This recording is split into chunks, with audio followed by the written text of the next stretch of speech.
मोदी शनिवार को गुजरात दौरे पर पहुंचे, जहां उन्होंने सूरत में बन रहे Mumbai Ahmedabad high speed rail corridor का निरीक्षण किया। इसके बाद नर्मदा जिले के डोडियापाड़ा पहुंचे और देव मोगरा मंदिर में पंडौरी माता की पूजा की, जिसके बाद उन्होंने धरती आभा भगवान बिरसा मुंडा की 150वीं जयंती समारोह में हिस्सा लिया, जहां मंच पर उनका भव्य स्वागत किया गया। वहीं पीएम मोदी ने 9,700 करोड़ रुपए की विकास परियोजनाओं का लोकार्पण शिलान्यास भी किया। वहीं पीएम मोदी ने जनसभा को संबोधित करते हुए कहा कि आदिवासियों ने हमारे देश के स्वतंत्रता संग्राम में बहुत बड़ा योगदान दिया, लेकिन कांग्रेस ने 60 साल के शासन में आदिवासियों को उनके हाल पर छोड़ दिया है। पहले बिरसा मुंडा को याद नहीं किया जाता था। हमने तय की हमारी अगली पीढ़ी को पता चले कि बिरसा मुंडा ने हमारे लिए क्या किया है, इसलिए हमने देश में कई जनजातीय संग्रहालय बनाए जा रहे हैं।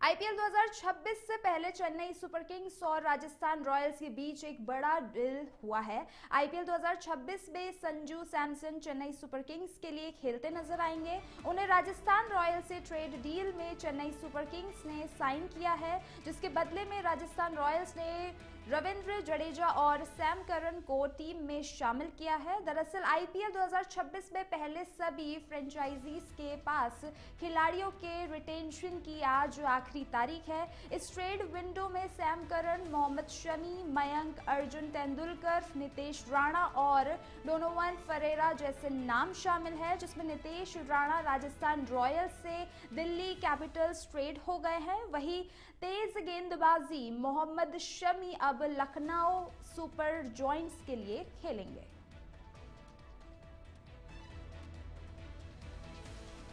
आपको बता दें, नितेश राणा, मोहम्मद शमी भी दूसरी टीमों की ट्रेड में शामिल हो गए हैं। वहीं आईपीएल 2026 से पहले सभी फ्रेंचाइजियों के पास खिलाड़ियों के रिटेंशन की आज आखिरी तारीख है, जिसमें इस ट्रेड विंडो में सैम करन, मोहम्मद शमी, मयंक, मार्कंडे, अर्जुन तेंदुलकर, नितेश राणा और डोनोवन फरेरा जैसे नाम शामिल है।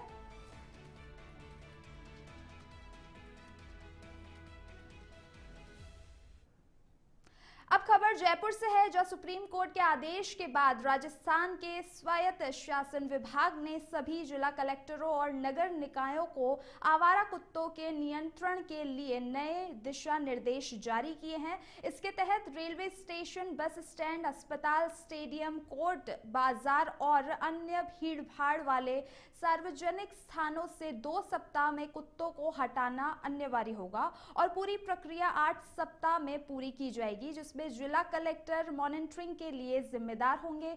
पकड़े गए कुत्तों की नसबंदी, टीकाकरण और ट्रैगिंग के बाद उन्हें सुरक्षित स्थान पर छोड़ा जाएगा, जबकि बीमार या आक्रामक कुत्तों को शेल्टर में रखा जाएगा। वहीं सरकारी और निजी अस्पतालों में एंटी रैबीज वैक्सीन व इम्यूनोग्लोबुलिन और स्टॉक बनाए रखना अनिवार्य होगा, जिसमें 181 हेल्पलाइन पर डॉग बाइट की शिकायत मिलने पर टीम मौके पर पहुंचेगी। वहीं राष्ट्रीय और राज्य मार्गों से आवारा कुत्तों को गौशालाओं में भेजा जाएगा, जिसमें पूरी प्रक्रिया में पशु कल्याण संगठनों की सक्रिय भागीदारी सुनिश्चित की जाएगी।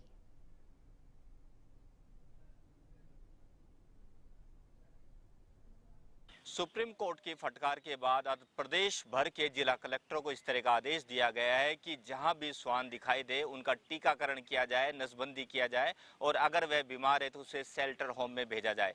ये पूरी प्रक्रिया करीब 2 सप्ताह के अंदर करनी होगी। वही मॉनिटरिंग के रूप में करीब 8 सप्ताह के अंदर पूरी रिपोर्ट सरकार को भेजनी होगी। अब ये देखना होगा कि सुप्रीम कोर्ट की फटकार के बाद जिला कलेक्टरों में किस तरह की ये प्रक्रिया अपनाई जाती है और कब तक श्वानों को सार्वजनिक स्थलों, अस्पतालों से, स्टेशनों से बाहर किया जाता है। कैमरा पर्सन राकेश जैन के साथ प्रमोद कुमार, इंडिया अहेड, जयपुर। खबर जयपुर से है। जयपुर में शुक्रवार रात बदमाशों ने दो दोस्तों को गोली मार दी। वह परिचित की शादी में शामिल होकर कार से लौट रहे थे। 3 बाइक पर आए 6 बदमाश अंधाधुंध फायरिंग कर फरार हो गए। वहीं घायल दोनों दोस्तों को एसएमएस अस्पताल में इलाज चल रहा है।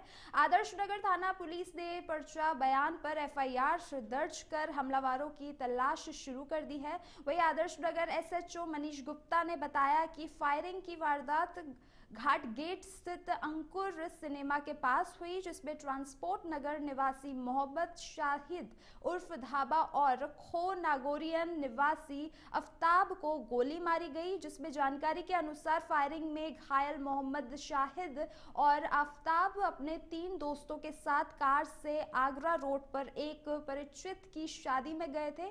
शादी में शामिल होकर 5 दोस्त कार से वापस लौट रहे थे। वहीं रात करीब 11 बजे घाट गेट स्थित अंकुर सिनेमा के पास कार रोकी गई। वही कार से उतरकर 5 दोस्त बातचीत कर रहे थे। उसी दौरान 3 बाइक पर आए 6 बदमाशों ने उन पर अंधाधुंध फायरिंग कर दी। वहीं लहूलुहान हालात में दोनों युवक रोड पर गिरने पड़े, तो वहीं बाइक सवार हमलावर फरार हो गए।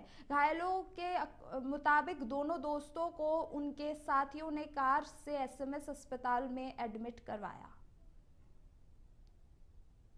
कल दिनांक 14/11 को रात 11 बजे करीब आफ्ताब, शाहिद और 5 लड़के की अपनी वेन्यू कार से अगर वो शादी अटेंड करती है तो वापस कांकेर जा पा रहे थे। तो रास्ते हमको सिनेमा के सामने कुछ 6 लड़के 3 बाइकों पे आए हैं। उनकी गाड़ी रोकी और इन पे फायरिंग करके क्या कुछ गिरफ्तारी हुई सर? मैं भी 2 लड़कों के सामने आई जिनकी तलाश की जाती है। घर पे भी नहीं। जयपुर ग्रामीण में एएसपी राशि डोगरा डूडी के निर्देशन में सड़क सुरक्षा अभियान चलाया जा रहा है। इसी क्रम में शनिवार को शाहपुरा थाना क्षेत्र में ट्रैफिक पुलिस ने बड़े पैमाने पर कार्रवाई करते हुए 50 से अधिक वाहनों के चालान काटे। इस दौरान बिना हेलमेट चलते वाहन में मोबाइल का इस्तेमाल, सीट बेल्ट की अनदेखी जैसे नियमों के उल्लंघन पर पुलिस ने कार्रवाई की और आगे ट्रैफिक नियमों का पालन करने के सख्त हिदायत दी गई।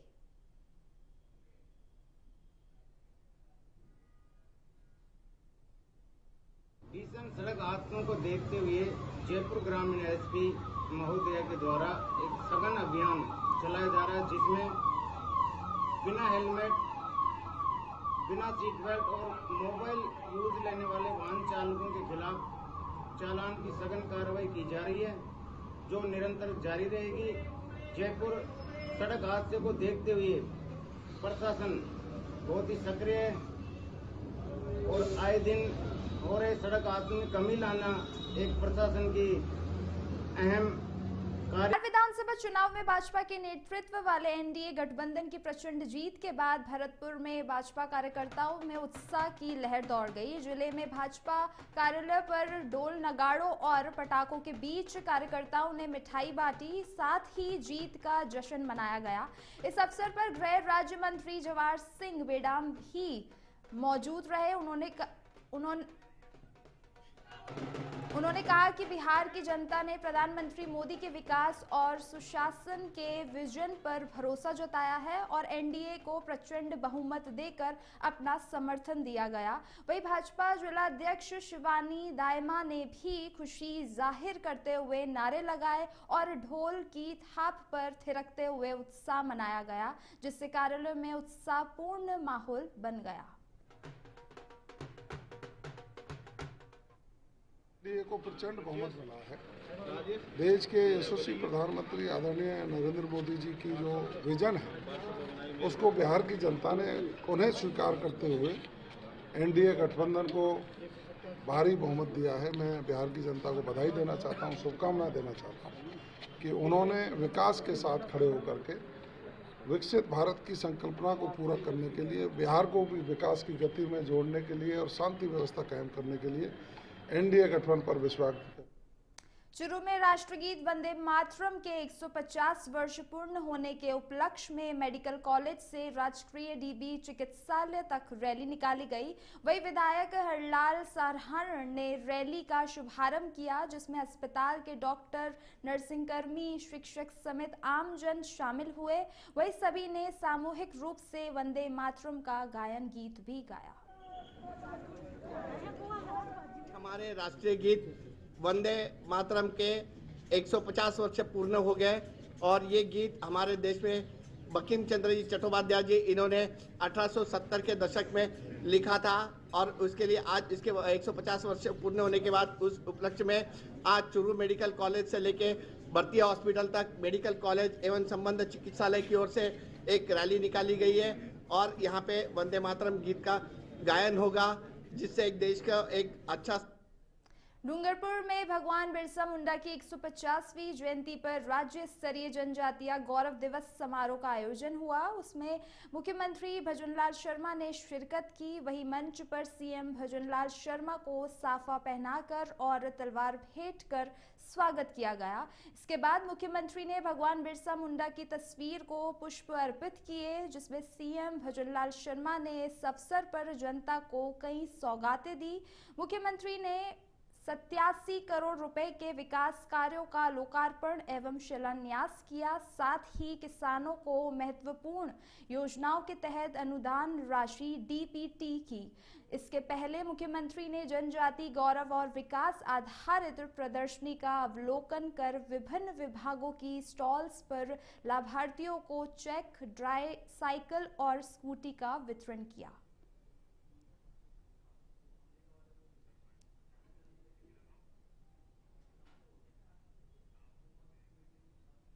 बलरामपुर वन विभाग ने अवैध साल चुरान के खिलाफ बड़ी कार्रवाई की। वहीं वन परिक्षेत्र बलरामपुर के बीट कपिलदेवपुर में सर्च वारंट के तहत 2 स्थानों पर दाबिश देकर कुल 102 नग साल की लकड़ी जब्त की गई।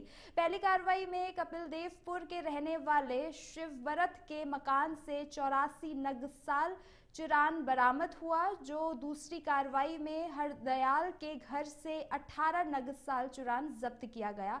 इसी दौरान दोनों स्थानों से कुल 1.264 घन मीटर आयतन का साल चुरान विधि सम्मत तरीके से जब्त किया गया। वहीं लकड़ी का अनुमानित बाजार मूल्य लगभग 70,000 रुपए बताया गया। यह पूरी कार्रवाई वन मंडली अधिकारी आलोक वाजपेयी, एसडीओ अनिल कुमार सिंह पैकरा के निर्देशन में वन परिक्षेत्र अधिकारी निखिल सक्सेना सहित पूरे टीम की मौजूदगी में की गई।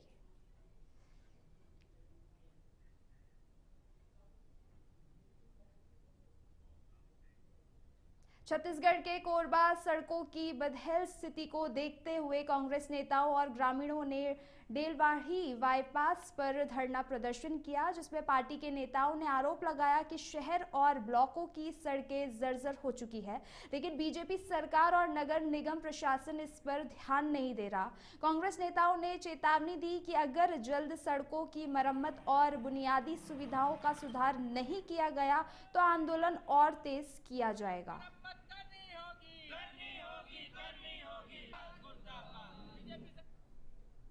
जोधपुर के पांचबती नेहरू कॉलोनी में मात्र 16 दिन के मासूम बच्चे की दर्दनाक हत्या का मामला सामने आया, जहां बच्चे को फर्श पर पटक कर मारने का आरोप लगाया गया। उसकी 4 मौसियों पर यह आरोप लगाया गया, जिसमें प्रारंभिक जानकारी के अनुसार यह घटना अंधविश्वास के कारण हुई और बच्चे का जन्म पीहर में हुआ था। इधर घटना की सूचना मिलते ही एयरपोर्ट थाना पुलिस और एसएफएल टीम मौके पर पहुंची, जबकि वरिष्ठ अधिकारी भी जानकारी जुटा रहे हैं। मौके पर भारी भीड़ एकत्रित है और बच्चे के शव को मोचरी में रखवाया गया।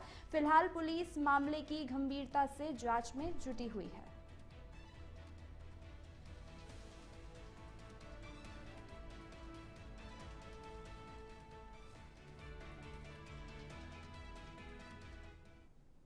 अलवर अलवर के टहला तहसील क्षेत्र के ग्राम गोलाकाबास में खाद्य सुरक्षा टीम ने एक किराना स्टोर पर छापेमारी की। इस दौरान देसी घी के सैंपल लेकर 2 अलग अलग ब्रांड का करीब 50 लीटर देसी घी जब्त किया गया। वही खाद्य विभाग की टीम ने जोधपुर मिष्ठान भंडार से भी मिठाई के सैंपल लिए। इस दौरान आसपास के कई दुकानदार अपनी दुकानें बंद कर मौके से भाग गए। वही खाद्य विभाग के अधिकारी ने बताया कि मुख्यमंत्री पोर्टल पर सोनू किराना स्टोर के खिलाफ नकली घी बेचने की शिकायत मिली थी, जिसके बाद इस कार्रवाई को अंजाम दिया गया। वही दुकान में गंदगी मिलने पर नोटिस भी दिया गया है। राज्य सरकार द्वारा शुद्ध आहार मिलावट पर वार विशेष अभियान चलाया हुआ है। इसी के तहत मुख्यमंत्री संपर्क पोर्टल से कार्यालय में एक शिकायत प्राप्त हुई कि सोनू किराना स्टोर गोलाकाबास में है, जिसपे नकली घी जो कि कृष्णा नमस्ते कृष्णा के नाम से बेचा जा रहा है, जिसमें मिलावट का कोई संदेह है, उसके आधार पर उसने शिकायत करी। तो उसके आधार पर आज हम यहाँ